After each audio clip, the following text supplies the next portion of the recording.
Where's your hall pass? Oh, I don't know. Where's your dad? Yeah, that's right.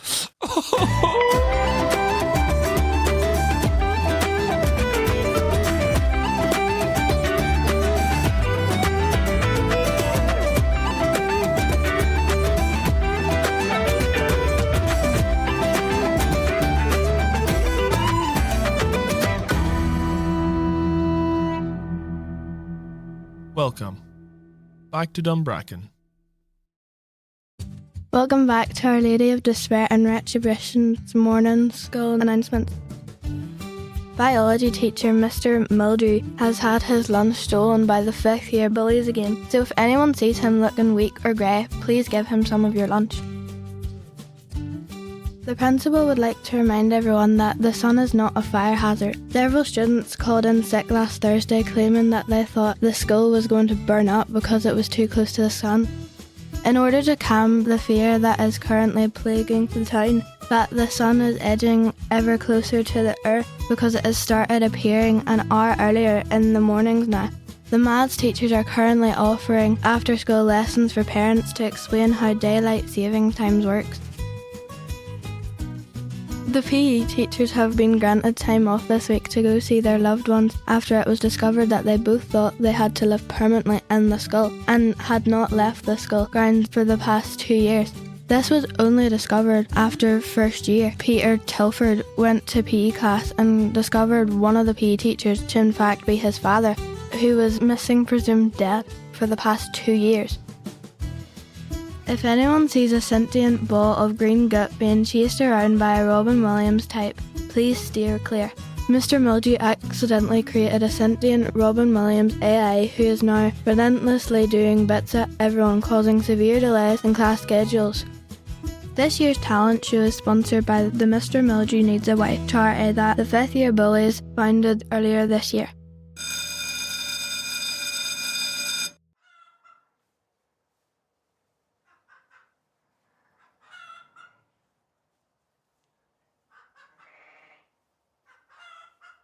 What's that attached to your arm, Harry? It's Benji. Again, Harry? I don't want to send him away. He doesn't look very comfortable. He won't be very comfortable in the abattoir either. For a moment. And then, the good people of McCarthy and Sons. Are you listening, pig? Are you listening? They'll fire a steel bolt directly into your brain. There'll be no more suffering. I should know. I have a steel bolt in my brain. And that's your inability to feel. No. Because you seem pretty unfeeling now, Dad. No, Harry. Yes, Dad. When the steel bolt passed through my neocortex, eliminating my ability to suffer, it also tapped into a hitherto unknown aspect for me, that of empathy. That seems like a bit of a reach, doesn't it, Dad? You have no empathy for either me or the pig. In fact, you don't even need to have empathy for the pig. You just need to have empathy for me. Don't you see, Harry? Even the language pig, you're using, the tone you're using, not very empathetic, is it? If you saw what I saw, you'd know this is empathy. What did you see? I saw... You're talking about what you saw at the carnival last year. Not what I saw, what I foresaw. I've seen the lads on the roundabout. They know something's coming. The pigs have nothing to do with this, Dad. Pigs have everything to do with this. Everything has everything to do with this. And it's not just adhesive that connects you and that pig, no. We're all together in a big soup. Boiling, Harry.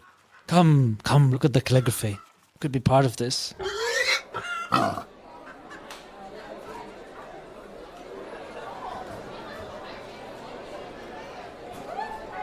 So I've been reading over the plan for open night tonight, and do we have to put the ugly kids at the back? I don't know. I think it seems unfair. We're trying to get people to come to the school. The parents pay for the school. They pay your wage. No, I know that. I know they pay my wage, but I think, like, how is Mr. and Mrs. Andrews going to feel whenever their kid, stupid as he is, ugly as he is, but he's right at the back? I'm with James. I just think we should keep them outside the school. Completely outside the school. Completely outside the school. I mean, ideally every day of the year, but definitely tonight. Yeah. I don't know, guys. I think kids need to be looking happy and stuff. Parents want to send their children to this school. They want to know that the kid's having fun, regardless of beauty standards. Yeah, but as Derek said, the ugly kids are also the stupidest kids. They won't know what's happening. They'll be confused because this is happening at night. Like, so that's not going to do us much favours.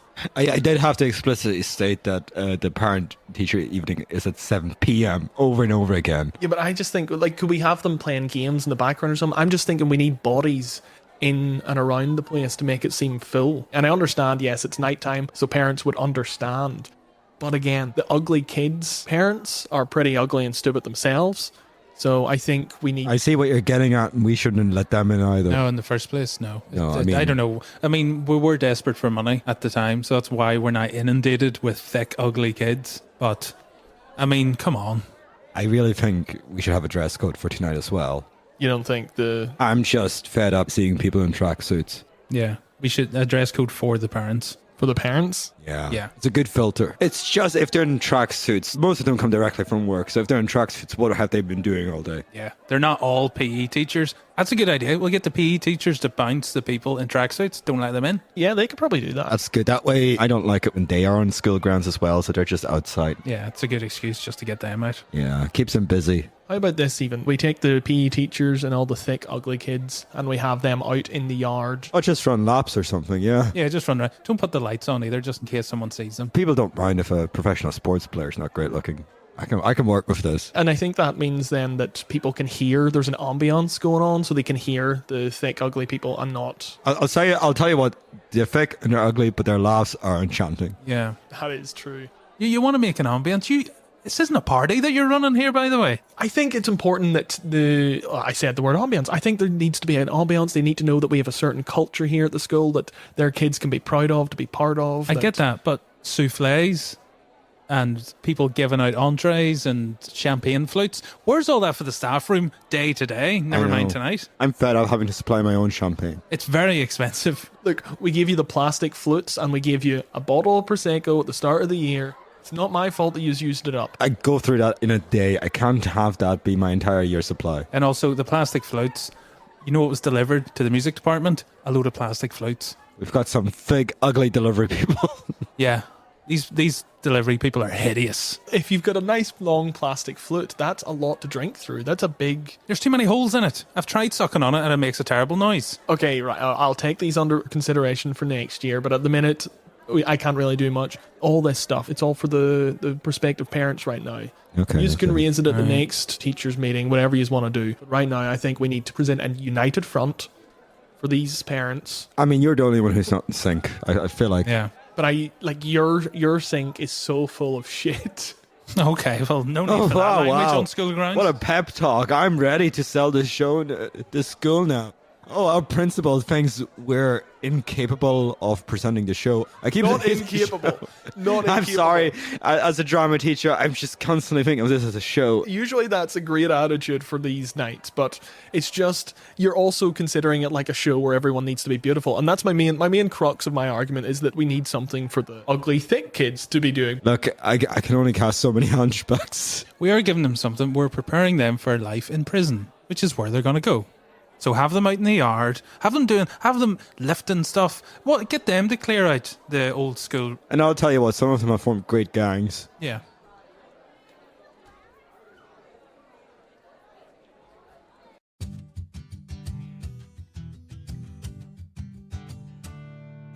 The fifth year bullies are having a bake sale on Tuesday morning at Brick to raise awareness of the desperate lack of funds in the third year pockets. The fifth year bullies are having a tough year, having discovered that Mr. Mildew has begun eating his lunch before school every day. All money raised in the bake sale will go directly into the pockets of the smallest, weakest third years, which will in turn allow the fifth year bullies to commence bullying and stealing lunch money again. School open night starts this Wednesday at 7 p.m. I have been asked to remind the ugly, thick kids that this is the 7 o'clock where the moon is present instead of the sun. The sentient ball of green goat, who last was being chased by Robin Williams, is now being chased by an elderly Scottish house cleaner. The elderly Scottish housekeeper is being chased at different times by a slender Eddie Murphy type and a fatter, more clumsy Eddie Murphy type. Neither Eddie Murphy seems to appear at the same time. The fifth year bullies have agreed to check the school ventilation shafts to find out the base of the operations for either Eddie Murphy or the elderly Scottish housekeeper.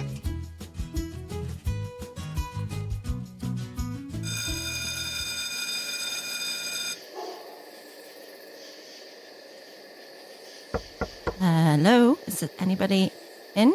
No, nobody's in. Yeah, tell him no one's in. Yeah, fuck off. Oh, I just wondered if you wanted to buy some cookies for charity. What do you think we're running here? Well, you fancy some cookies, do you?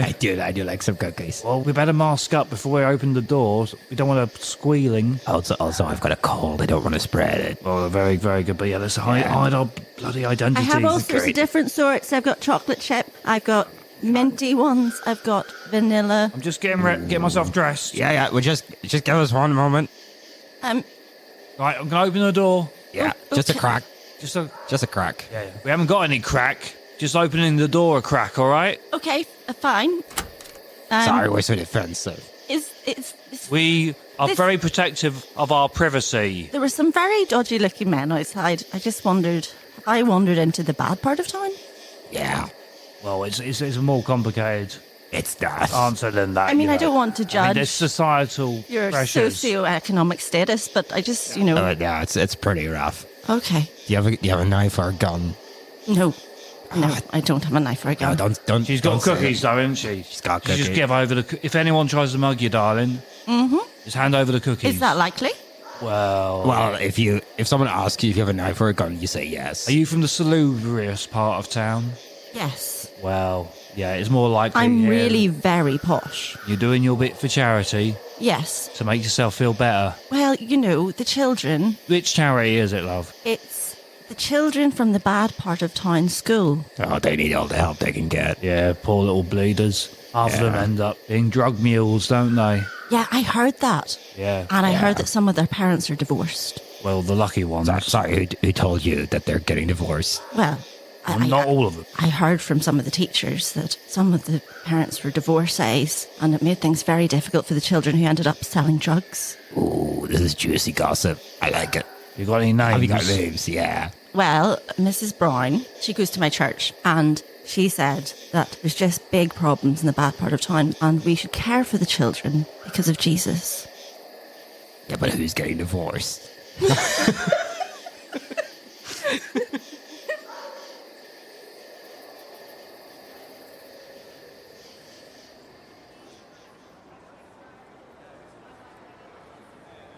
Hello there. Have you heard of the prophecy? What? What? What? Oh, I wasn't talking to you. But do you want to hear about the prophecy? No. Okay. It's pretty cool. What? I said it's pretty cool. Excuse me, sir, you can't prophesize here. Why not? I have a permit from the council. Oh, sorry, sir, you absolutely can prophesize here. On my way. Someone mentioned a prophecy? Oh, yes.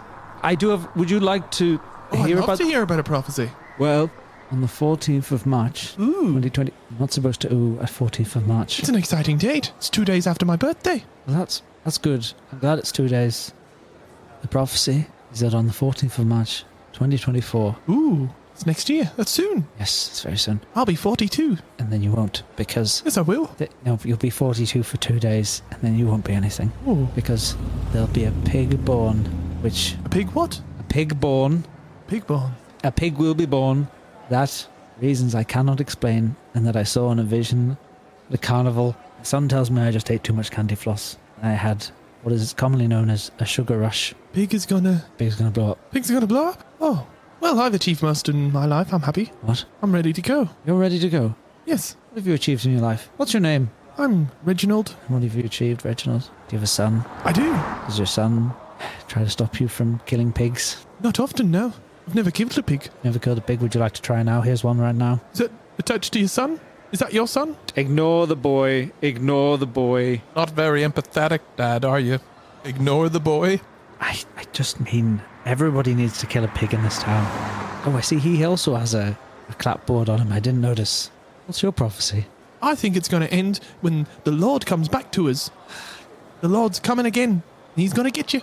You're rolling your eyes, Father, but this is what you sound like. His is derivative. Yours is derivative too. Oh, you went to a carnival and you saw a prophecy?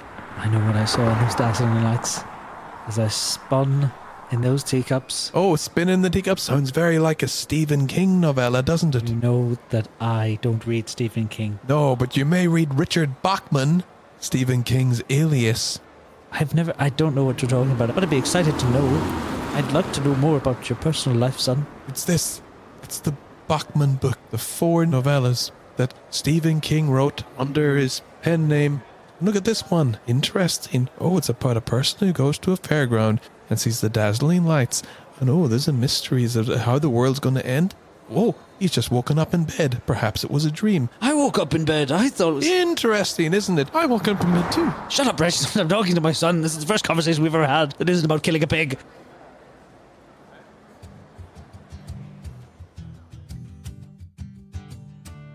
It appears we have all been tricked by the elderly Scottish housekeeper who was actually being the Robin Williams AI in disguise this whole time. If anyone learned any life lessons from the elderly Scottish housekeeper, please disregard these as bits from Robin Williams, who was desperately trying to keep in contact with his child, the sentient green ball of goop. The sentient green ball of goop is still at large in the skull. In other news, Mr. Mulgy has gone missing.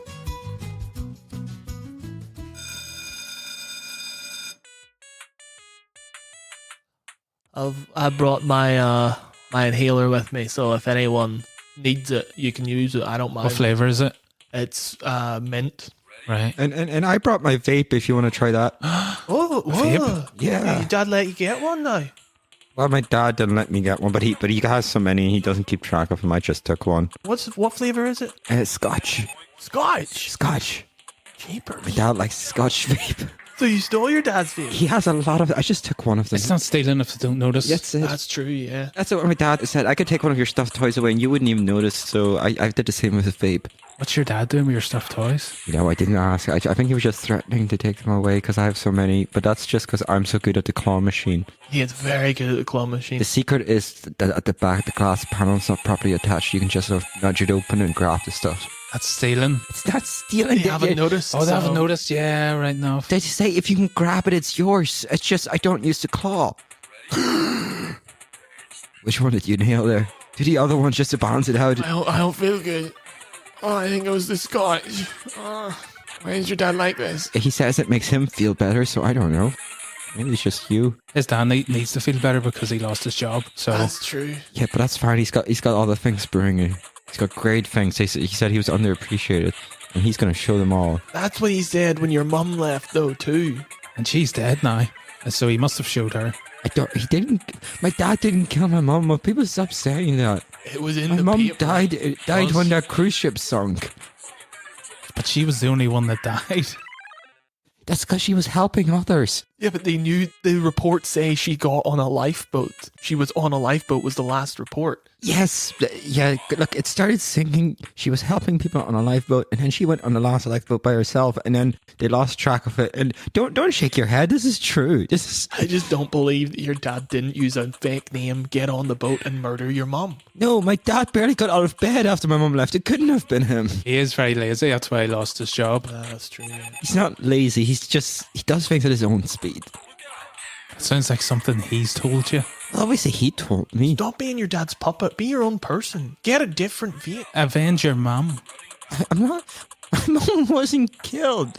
She just died on a cruise ship trying to save others when her life. You know what they always say? It's better to avenge your mum than ask for forgiveness. Okay, look. If I am going to avenge her, I need to be sure he actually did it because I don't see how he could have done that. He's been banned from that cruise ship. Yeah, they had to get bouncers on that cruise ship to stop him getting. I mean, yeah, they went there for the honeymoon, and then he got too drunk, even by cruise standards, and then kept trying to argue that he should be the captain, and then they kicked him out in Rome, and he had to travel home by himself. So he couldn't have been on the cruise ship because they still look out for him. I think you're glossing over the fact where he pushed the captain into the water and they had to fish him out. I didn't gloss over it. I just choose not to say it. I don't know. It seems like you're just not allowing yourself to believe that your father murdered your mother. I just think he's too sad to do it. That's what all the murderers say. I'm too sad. I don't think they all say that. Every murder that's happened in this town, everyone's defense is like, I couldn't have done it. I'm real sad. And yes, that worked for 4 of them at the start, but then the jury started catching on. It's a small town, gossip spreads. And it's the same jury nearly every time, statistically. Yeah, no, they I need to sort that out. I think they do. I've been on it 3 times and I'm only 7. Wow, that's amazing. I haven't got a chance yet. I think they only know a certain amount of addresses and they just keep sending them out to them. Yeah, we just got rid of our post box to stop getting jury summons. That's so smart. Why am I not getting any? We also don't get bills now, so my dad doesn't have to pay electric. I did think it was weird that they had that jury there for your dad and your mum's divorce proceedings. I think some of those people are just homeless and hanging out there. If you haven't been on a jury yet, if you had to be on a jury for a crime, what crime would it be? Oh, And are they guilty or not guilty? obstruction of justice. I want to see someone perjure themselves live in front of my eyes. Like someone who's been like, no, officer, I didn't move the car. And then they're like, oh, wait, he did move the car because he lied about it. I want to see someone lie barefaced after putting their hand on a Bible. See, that's a good one because it has cars in it and I like cars. Cars are great. Your dad lost his car, didn't he? They had to take it away. He didn't lose it. He knows where it is. They took it away.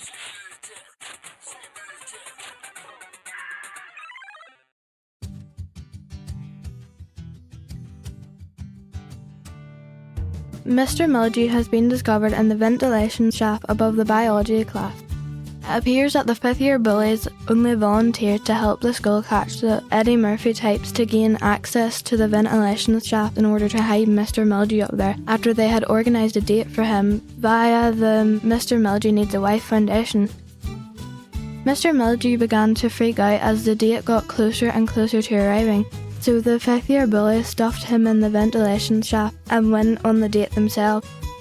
Mr. Mildew now has a girlfriend. However, she believes that Mr. Mildew is a 9-foot-tall monstrosity, as she has been on 3 dates now with the fifth-year bullies in a very large trench coat. The fifth-year bullies claim they have no feelings for the woman, and are slowly trying to lower their heights 3 inches per date, so that she will eventually believe the 9-foot monster that she's initially met was just a trick of the eye, and Mr. Mildew is actually just a regular 6-foot monstrosity. As Mr. Mildew is currently in the vent, we cannot confirm if he is responsible for the elderly woman, referring to herself as Big Mama, who has begun chasing the larger Eddie Murphy, who is chasing Robin Williams, who is no longer an elderly Scottish woman, who is chasing the sentient ball of green goop. As it currently stands, only Big Mama is school approved to hand out life lessons to the pupils. Any life lessons bestowed upon you by anyone else should be discarded as communist propaganda.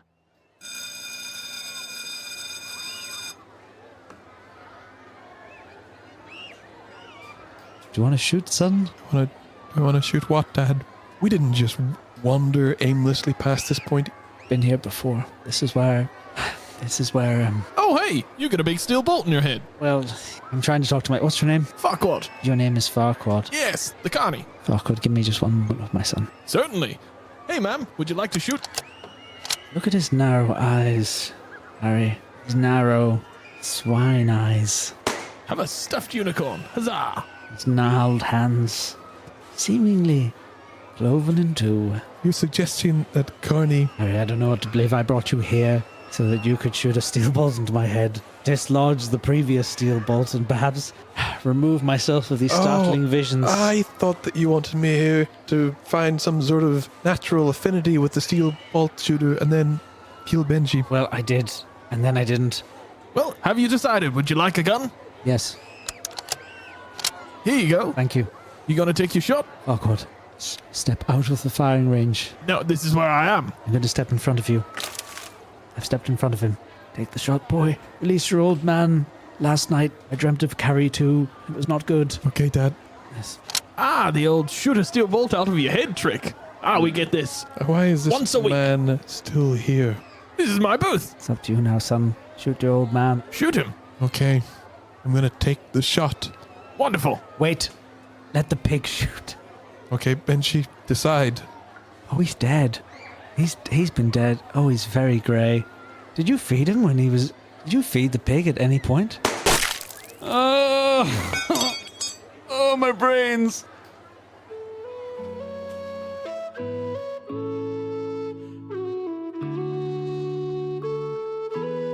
Back to Dunbracken is created, produced, and edited by Conleth McVeigh. For more information on the podcast, including the weekly town newsletter, you can follow us at DunbrackenPod on Instagram. This episode featured Patrick Meier, Marcus Keeley, Paul Mone, Niall McKenna, Gemma Burnett, and Robert Vaughan. The opening and closing music was created by Conor Mallon, and you can check out his entire album Unearthed on Spotify now. Thank you for listening. We look forward to welcoming you back to Dumbracken very soon.